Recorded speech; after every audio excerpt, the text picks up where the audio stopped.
Hey there YouTube! I recently took delivery of a toy that I have wanted ever since I saw the first pictures of it on the internet. It's an absolutely brilliant piece of work and it made me very, very happy when it arrived.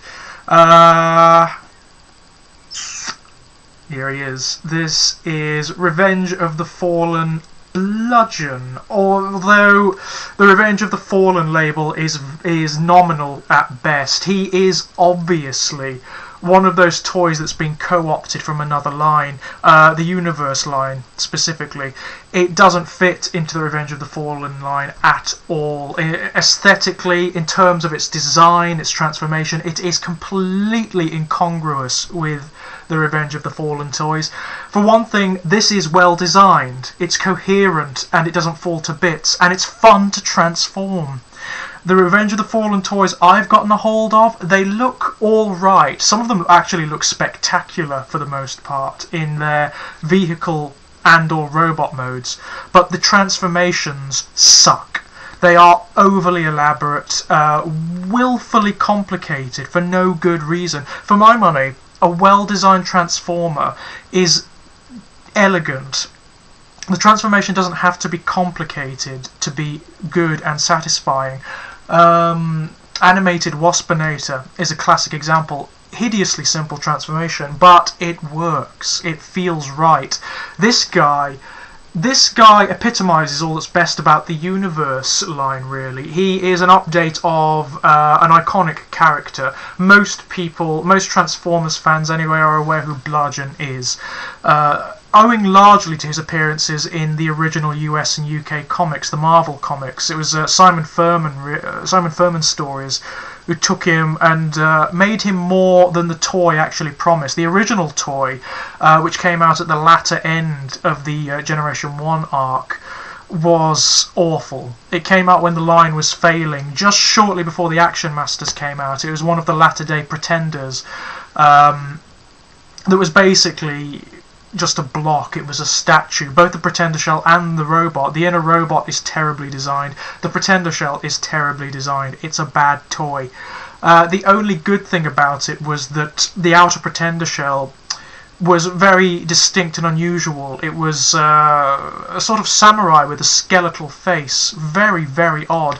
And as a result, in the comics, they took some great artistic license with his portrayal, made him very sleek and lithe, and they gave him a sword, which became iconic of the character. Funnily enough, the toy actually didn't come with a sword at all. It came with a gun, which is entirely out of character. Entirely out of character for Bludgeon. The same is true of his two cohorts, with whom he formed a particular Decepticon squad called the Mayhem Attack Squad, Octopunch and Stranglehold. They were basically an elite group of Decepticon assassins, some of their very best warriors, who were sent on. They were kind of the equivalent of the Wreckers, really. And I would love to see an IDW comic based on the Mayhem Attack Squad, or a new Mayhem Attack Squad, in the same vein as the Wreckers. That would just be wonderful. Anyway, this toy is a really interesting update of the character. There have been other Bludgeon toys since the original one, but they've all sucked. Every single one of them.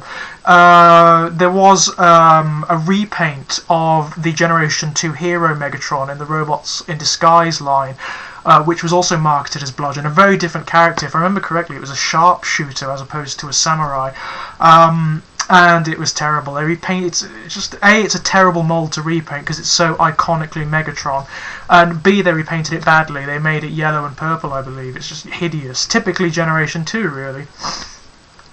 What was the other Bludgeon toy? Oh yeah, it was another Revenge of the Fallen toy. It was a repaint of Wreckage, which is actually a really good example of the Revenge of the Fallen line. It's one of the better toys from that line, and I will be reviewing him reasonably soon. I was given him by Nick, the True Phantasm, last Auto Assembly, which was very kind of him.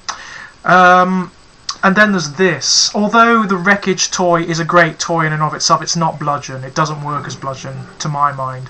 This is something quite special. What they've done is what the Universe line is really made for. They've taken all the aspects and elements that are most salient to the character, that are iconic of the character, and they've melded them together in one toy. This it borrows elements from both his original robot mode and the Pretender shell, although obviously he doesn't have Pretender shell. You'll see when we get to the robot mode that they've incorporated elements of the design into his robot mode, and it's wonderful. As a character, Bludgeon has always interested me. He's one of the darker characters from the Transformers universe. He is an aficionado of ancient Cybertronian martial arts, and also the spiritual practices that come with them. He's very superstitious and seems to be an acolyte of the darker forces at work in the Transformers universe, to the point whereby he has a certain occult quality about him, which is lovely.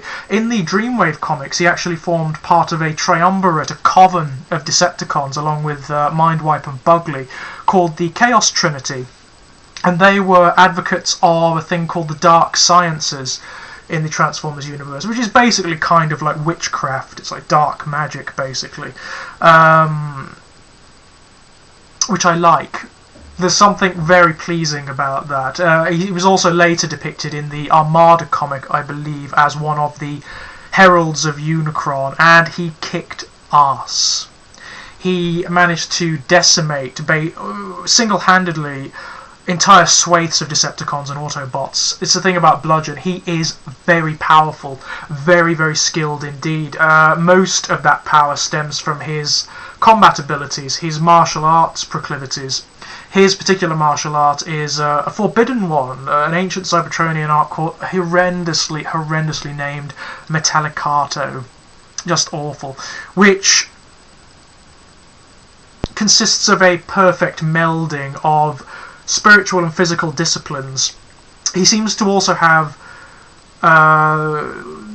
almost like psychic powers, spiritual psychic powers, whereby he can affect the minds and the perceptions of other Transformers, which is very, very cool.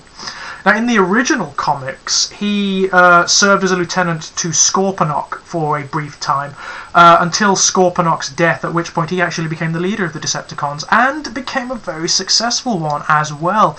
In the Generation 2 comics, he returned at the head of the original Decepticons, having constructed an engine, a sort of Death Star-style engine of vast destructive potential called the War World. And he and his Decepticons decimated entire planets with it, which is wonderful. There is a very terrible confrontation between him and Megatron when Megatron actually usurps power from him and kills him ultimately. And it doesn't do the character justice at all. Up until that point, Bludgeon has been depicted as a death dealer. He is inhumanly fast, skilled, powerful, and also very, very intelligent for a Decepticon commander. He's not a complete lunatic like most of the Decepticon commanders were. He seems to have learned a lot from Scorponok in that regard. But for some baffling reason, I can only imagine that it was the constraints of page space. The fight between him and Megatron is just nothing. Megatron just takes him apart. There's nothing to it at all. It would have been wonderful to see a more consistent battle, something that at least referenced Bludgeon's enormous skill as a warrior, but we don't get any of that. In fact, he makes a really stupid decision when which Megatron points out to him before ripping him apart. He strikes at Megatron's weapon instead of striking at Megatron. Yeah, that does not make sense at all.